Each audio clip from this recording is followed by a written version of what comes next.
बिस्मिल्लाहिर्रहमानिर्रहीम। शुरू अल्लाह के नाम से जो बड़ा मेहरबान नहायत रहम करने वाला। तमाम देखने और सुनने वालों अस्सलाम वालेकुम। बाबुल शहर एक बदकार औरत मर गई तो उसके घर वालों ने उसे दफन तक न किया बल्कि कूड़े के ढेर पर फेंक दिया। हज़रत मूसा अलैहिस्सलाम जब कोहे तूर पर अल्लाह ताला से बात करने के लिए गए तो अल्लाह ताला ने फरमाया, ए मूसा, बाकी बातें बाद में होंगी, पहले जाओ, मेरी कनीज की लाश कूड़े पर पड़ी है, उसे गुस्ल दिलाओ और इज्जत के साथ दफनाओ। दूर से वापिस आए और बाबुल शहर में दाखिल हुए। तलाश करते करते एक जगह देखा कि कूड़े पर एक लाश पड़ी है। उसके इर्द गिर्द 4 कुत्ते उसकी रखवाली कर रहे हैं ताकि कोई दरिंदा इसकी लाश को पमाल न कर सके। हज़रत मूसा ने इसके घर का पता पूछा और इनसे कहा कि लाश को उठाने में मेरी मदद करो। औरत के घर वालों ने कहा कि हम इस लाश के करीब भी नहीं जाएंगे, ये एक बदकार औरत की लाश है जिसने अपनी सारी जिंदगी बदकारी में गुजार दी। पूरे शहर में कोई भी लाश को उठाने के लिए तैयार नहीं था। हज़रत मूसा अपने भाई हज़रत हारून अलैहिस्सलाम के पास गए और कहा कि लाश उठाने में मदद करो। दोनों नबियों ने लाश को उठाया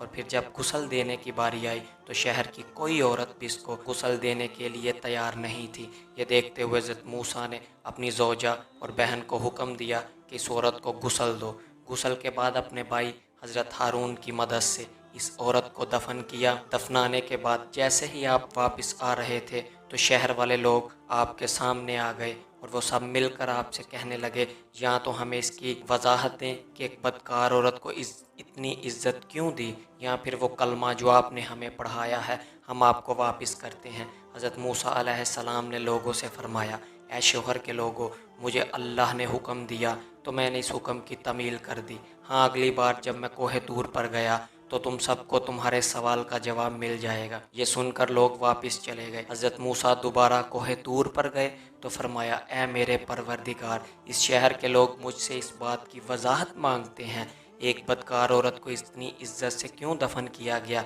अल्लाह ने फरमाया, ए मूसा अलैहिस्सलाम, ये औरत बदकार थी और इसकी सारी ज़िंदगी बदकारी में गुजर गई, मगर एक दफ़ा ये एक ऐसी जगह से गुजर रही थी जहाँ पर कुत्ता प्यास की शिद्दत से मर रहा था। इस औरत को कुत्ते की हालत पर रहम आ गया।